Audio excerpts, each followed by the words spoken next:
13 real-time radar.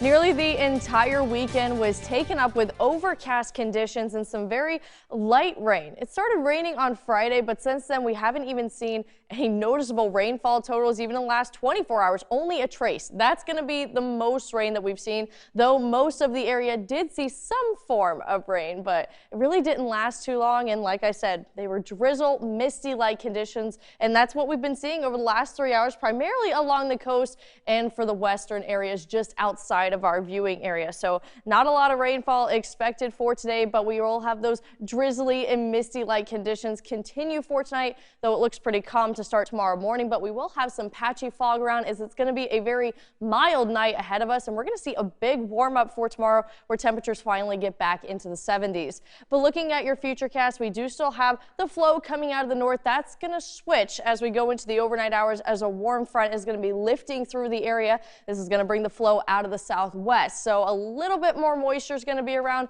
but also that southerly wind will bring in that warm up. Looking ahead to tomorrow morning, cloudy to start once again, some light showers just outside of the viewing area, but it's going to stay relatively dry through the morning. Of course, tomorrow's Halloween, and once we get to the afternoon time, mainly the PD is going to see the big rain story, and it's still not going to be a huge story nonetheless. Definitely not a washout conditions, but now we're looking at 6 o'clock, which is prime trick-or-treating hours, and we do still have some scattered activity for the heart of the PD. Still, it's only west of I-95, but notice we're getting some of those red and orange colors indicating some heavy downpours, maybe even a rumble of thunder is going to be expected with those, but things calm down right as we get to midnight. Notice that flow is coming out of the southwest and heading out the door on Tuesday morning. Going to have a little bit of that residual moisture moving through the area. Still, the immediate coast is going to be rain-free for tomorrow, also on Tuesday, and once we get to the afternoon time, finally we get that cloud cover to clear out, and also those rain chances are going to be gone finally.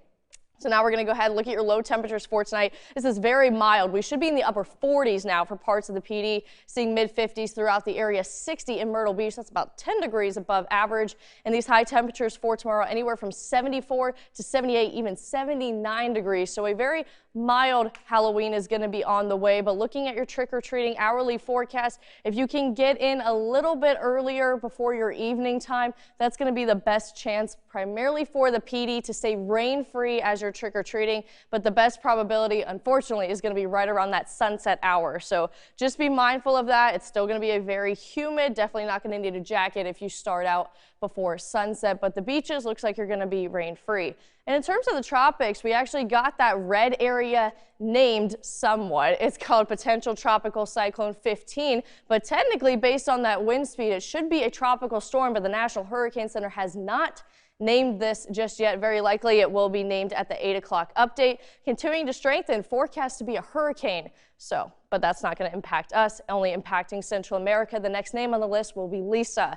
And for your local trivia question, in 2007, Myrtle Beach was awarded the Guinness World Record for the tallest what? To see the answer, just go to our quick links tab on our website.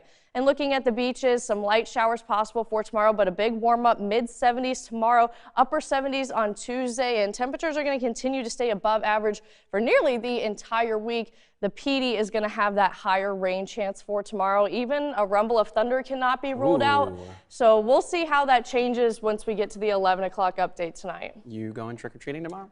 I am not, but I will be eating candy, that's for sure, but I'm not going to go. You have to earn the candy. No, you just go buy it. I earn the money to pay for the candy I buy at the store. It is the same. Thank you, Hannah. It is not the same. Coming up next in sports, the Panthers lose a tough one in Atlanta. It took overtime to get there. We'll have a look at the action coming up.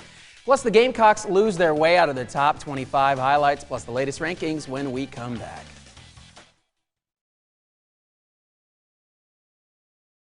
So they have to play on Halloween? Yeah, they don't get to trick-or-treat, unlike you. I'm not trick-or-treating, but you know, it's not looking too bad. The forecast-wise, especially for the coast, it looks like we're going to be rain-free when we look ahead to tomorrow, but at least a nice warm-ups on the way. 74 for the beaches, 78 inland. That is warmer than where we should be. Partly cloudy conditions, but the best chance for rain is going to be in the PD at prime trick-or-treating hours, unfortunately. Thanks, Hannah, and thank you for joining us tonight. 60 Minutes is next. News 13 is back tonight at 11 o'clock. We hope to see you then. Have a good night.